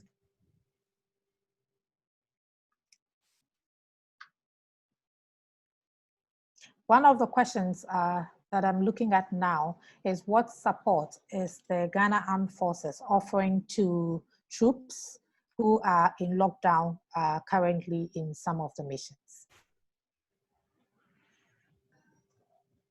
The Ghana Armed Forces continues to supply missions to the various missions. And in addition to that, on the ground, most of the missions have been supplied with the necessary equipment to carry out their work, like PPEs. And already, if you take the case of the DRC, the troops were well prepared because of Ebola outbreak over the years. They have been equipped with PPEs, and they are also going by the general guidelines given by the UN headquarters, and the activities of peacekeepers. So all the protocols are being observed, and all communications from the Department of Peacekeeping Operations to troop contributing countries have been communicated well clearly to the various countries. So far as sustenance is concerned, I've mentioned it much earlier that the Ghana Army continues to go ahead with resupply activities so far as contingents are concerned. I'm aware that recently resupply missions were conducted to South Sudan, other countries. So everything is going according to plan, and there is no cause for alarm. And Professor Mensa-Bonsu made a case that troops have overstayed. Definitely, there is a lot of boredom and what have you. Psychologically, the troops are being spoken to, if that should be able to sustain it, probably to see whether this can be lifted from July going. Okay, thank you very much. But in addition to the support to the troops, is there any support to families back home? The Ghana forces have got a system by which families are always psychologically are always spoken to. The various commanding officers or unit commanders who are left behind are always abreast of whatever is that the families are having. So this is a continuous process because we have been in this business for a very long time. This is something that we have been doing over the period. So that's a continuous process that is ongoing. Okay, thank you very much. I see Mr. Bombande wants to speak. Honorable, you've got the floor. Just in less than 1 minute to complement what General is saying and to say that each of our countries that are troop contributing, the quality begins from your integrity across board, from training, from your capacity to be a good, what we would call a soldier or civilian in the theater of peace operations. And to this extent, let's always be introspective to correct our mistakes. I know Ghana, we have been doing very well, but we must not relax. In Car, I lived in the same area with our military observers. I was impressed. But I'm aware that some of our police in Sudan, outside the Juba, were accused of sexual exploitation. And there was to be an investigation. I hope the right thing was done so that when Ghana is out there, people respect our police, our civilians, and our soldiers, and not to see us in the category of other low delivery systems. I wouldn't mention the name of the country, but whilst I was in the Central African Republic, a soldier was caught in a neighborhood selling weapons and doing the unthinkable. And these must be lessons to improve on the quality at home in order that we continue to contribute the best when we go out. Thank you very much, Your Excellency. Since we do not have the Ghana Police here, I would just like to respond to that, to say that yes, investigations were conducted and reports were written. In fact, as you may know, Ghana is about to deploy troops to Somalia. And one of the requirements that the UN had was for the AU to ensure that the people, the police officers who had been repatriated back from Sudan, and those who were guilty, if any, were not being sent to Somalia. So Ghana had to actually send a whole dossier explaining the process that it went through, those found culpable, the punishments that had been meted out before the AU agreed to have the troops deployed to Somalia. So the investigations have been concluded and punishment has been meted out. We now have Major Bukari online, so I will give him the floor now.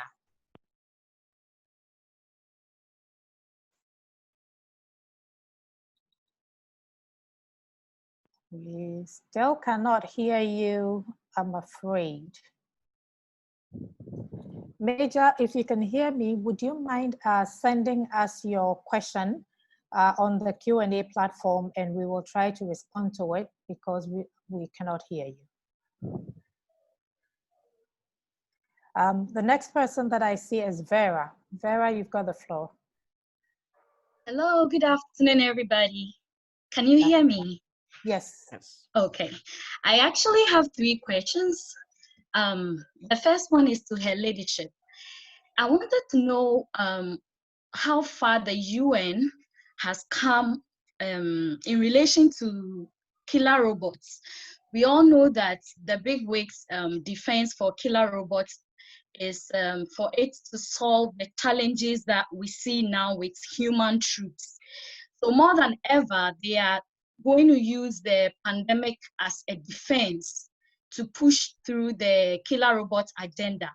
How far has the UN come in relation to the fight against killer robots?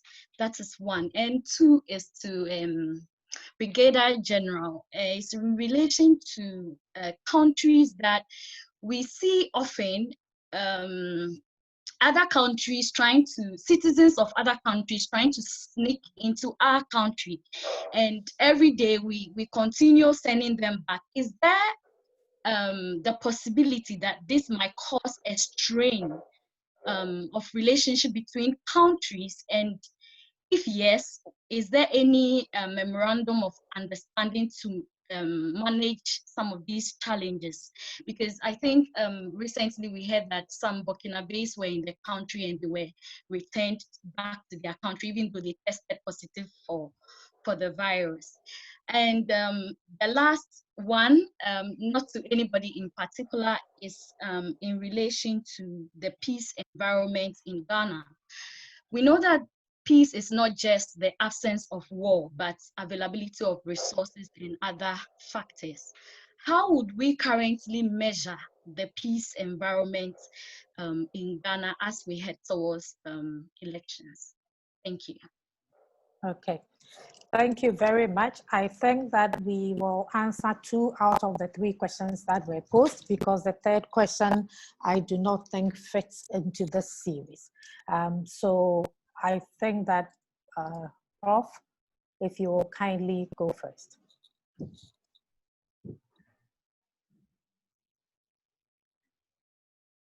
Prof, please unmute your mic. Can you hear me now? Yes, please. I said, while I don't have any specific information on how far things have gone with killer robots, I know that the way the UN operates, it's unlikely to move on anything as big as substituting human troops for artificial troops without the participation of member states. So I am certain that the matter would have to be debated at length by member states before any such thing could happen. In any case, the UN's peace operations are largely to keep the peace. It is only in that small part of the Congo that there are offensive operations. So you don't really need killer robots in order to maintain the peace. But I am certain there will be no movement on anything as major without the participation of member states. And I haven't heard that member states have taken any such decision. Thank you very much, Prof. General? Thank you very much, moderator. Yes, on the question of the strain relationship, if we are sending people who we suspect to have COVID or who have strayed into Ghana, let's understand that this is in the field of diplomacy and international relations. And basically, there are bilateral and multilateral discussions between Ghana and other countries since COVID started. And a basic understanding among the countries that really people who cross illegally into our country should be sent back. And I think that we monitored both meetings that they had on virtual between the African Union head of states and then the ECOWAS head of states in this regard. In addition, Ghana has got bilateral collaboration and coordination between its neighbors across the various countries that are our neighbors. The last point I want to make is that there's something that we call a new innovation so far as the collaboration of intelligence and security agencies in Africa is concerned among some countries who share borders with Ghana and then Mali and Niger. That is called the Accra Initiative. That has got a fundamental underpinning where on daily basis, our intelligence and security chiefs are in close contact with each other. So there will not be any repatriations without discussions or understanding on both sides. Thank you very much. Thank you. And Dr. Amanda Kofi, who also worked on the issue of migration, would like to actually make a contribution to this. Thank you very much, Dr. Darkwa. And thanks, Vera, for that question. I must say that on the particular issue of the Burkinabes, if she will recall, there were some Guineans and Burkinabes initially when Ghana closed its borders that came in, and when Ghana started the negotiations with their home countries, they were not able to repatriate them. However, they were subsequently treated. And so repatriation can only happen when the home country agrees to it, as we saw in the case of the Ghanaians who were repatriated from Kuwait. But COVID-19, in terms of the responses, and as General indicated, most of the states took their unilateral decision to close their borders before engaging the sub-regional body, which is ECOWAS. And for ECOWAS, that was quite concerning because of the relationship and because of the achievements that has been made in terms of the free movement of persons and goods across the sub-region. However, they all came to an agreement that that was a need, and they all committed to it and have subsequently been abiding by it. But these are issues that have come up. How do you address those who are in the border communities, who see themselves as kids and kings of others across the borders? And I think our security agencies, particularly the immigration services, is doing a good job at trying to ensure that it doesn't bring about any tensions along the borders. However, the laws of the countries are respected by the migrants who come in at a time when such a restriction is in place. And so it's one of the issues that we have to deal with. And although we are talking about peace operations, I think there are some vulnerable groups that maybe at some point we would have to discuss in terms of how COVID-19 responses by the UN is impacting on how peace operation missions relate to such vulnerable groups, i.e. internally displaced persons, refugees, asylum seekers, among others, who will need some form of protection. But if we are going to go strictly by the WHO protocol on secluding these people, then we will need to have more collaboration between local agencies or humanitarian agencies that are working with such vulnerable groups, including migrants. And as we saw in the case of India, for example, the migrant population, what happened to them when we imposed restrictions on them. And so this is a broader topic that maybe we'll have to look at, but at the level of diplomacy, I think Ghana has initiated the various processes in terms of how you address individuals who cross into the border at this time of restriction. And the initial response was quite challenging, but since then we have done a very good job in terms of responding to the home countries, and the migrants themselves totally appreciate the need for such restrictions on their movements. Thank you very much. Thank you. And it's important to realize that we may not always hear it, but just as we have people trying to enter into Ghana illegally, some Ghanaians are also trying to enter into other countries illegally.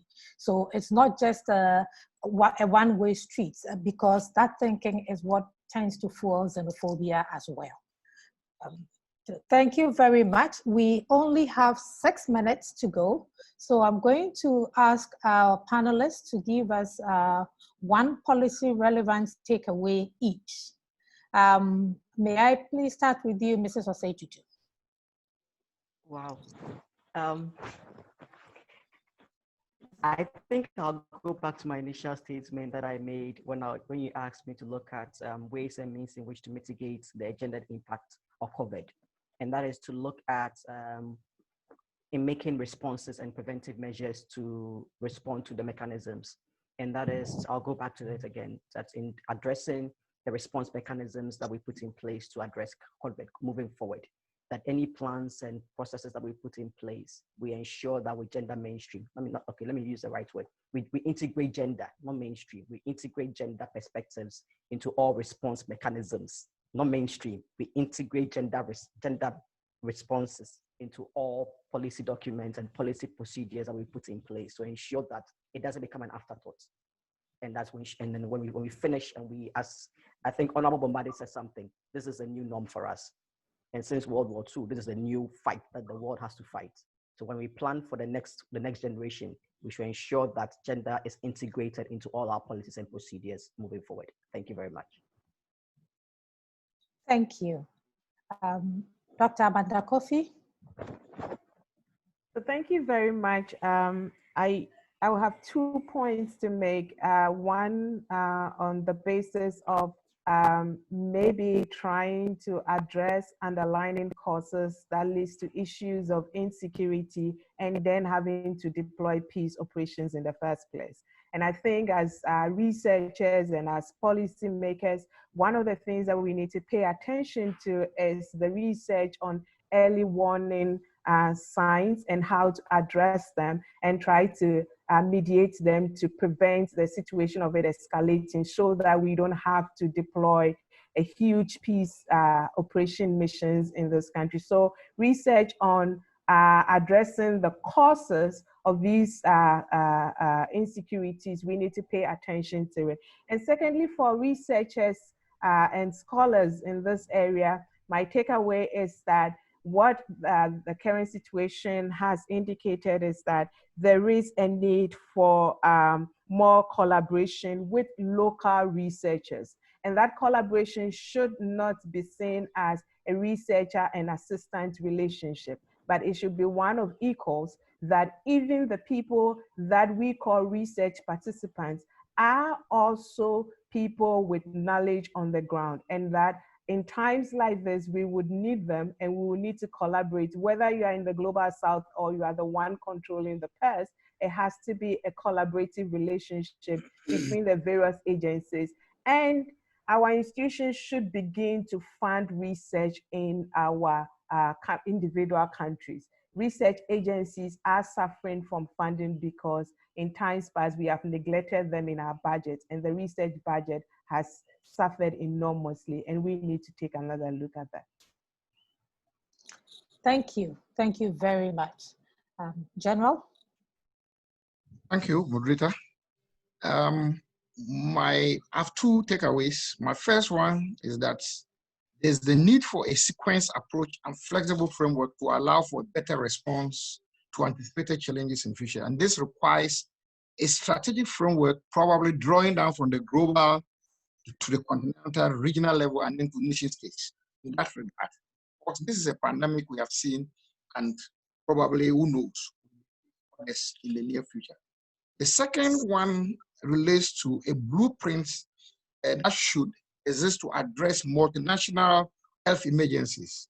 This should be an integrated whole of system response that could scale up and focus the effort of various governments behind a unified strategy. Thank you very much. Thank you. Honorable Bombande, may I please ask you to give us your final words? Thank you, Dr. Darkwa, for your brilliant moderation. I want to start with a quote from the boss of all bosses, the Secretary General of the United Nations, and then make my policy recommendation. He said, and I quote, "Our world faces a common enemy, COVID-19. The virus does not care about nationality or ethnicity, faction or faith. It attacks all relentlessly." End of quote. And I now want to put the emphasis. By bringing it home to Ghana, the virus does not care which party you belong, which region you come from, which ethnicity you belong. And that is why, in the context of the United Nations, right across the hierarchy, including the head of the UN Office for West Africa, His Excellency Mohammed Ibn Chambers, the appeal is for all countries organizing elections, find the consensus, dialogue, agree on the rules, and then go forward and organize your election. Precisely because we don't know what relapse is waiting for us, and we don't know how a divided nation can confront that emerging new threat. For that reason, my recommendation is simple. When we go to her ladyship and her colleagues, let's go on the very, very important matters for them to interpret. Let's not go every day and every now and then, when we could dialogue and agree on the common ground of how to do things, so that we spare them. Because when we force the Supreme Court to have to make those decisions, and then it increases the divide because some people think they won and some people think they lost, it does not augur well, because elections will just be the event, but there will be 4 years of governance, which is a process. So that for me would be one, that in the face of our voter registration, let's find the consensus and we can do it. Then finally, let's see our National Peace Council resourced and strengthened. Yesterday, a friend called me. Just one example, in Bole, the tensions are still simmering over a chieftaincy issue. The Savannah Regional Peace Council, okay, maybe because it's a new region, they don't have a peace council yet. But let's see our capacity to bring about consensus building and dialogue, whether it is political or chieftaincy or land, in the way our peace council is resourced and present on the ground and working. Because if you create a structure and then the structure is not able to function, either because it is not resourced and Ghanaians don't feel their presence, when that is the first layer of how we build peace, then there is a problem. So it is time going forward, post-COVID-19, to increase our capacities of resolving conflicts, building peace, sustaining peace in ways that increases our unity, sense of purpose, reminding us that never should Ghanaians think that because they belong to party A or party B, they are better in that party. But our strength is that we are all collectively Ghanaians, and parties are only vehicles to choose leaders. This will be my comment. Thank you. Thank you very much. And this comment is applicable particularly to countries in conflict or emerging from conflict, where tensions are already very high. Her Ladyship. Thank you very much. I will make a suggestion at the strategic level and also at the operational or tactical level, which is that as a member of the high-level independent panel on peace operations, I feel vindicated that we insisted that protection of civilians should not be seen only as a military function, but that civilian methods of protection of civilians should be encouraged in the communities.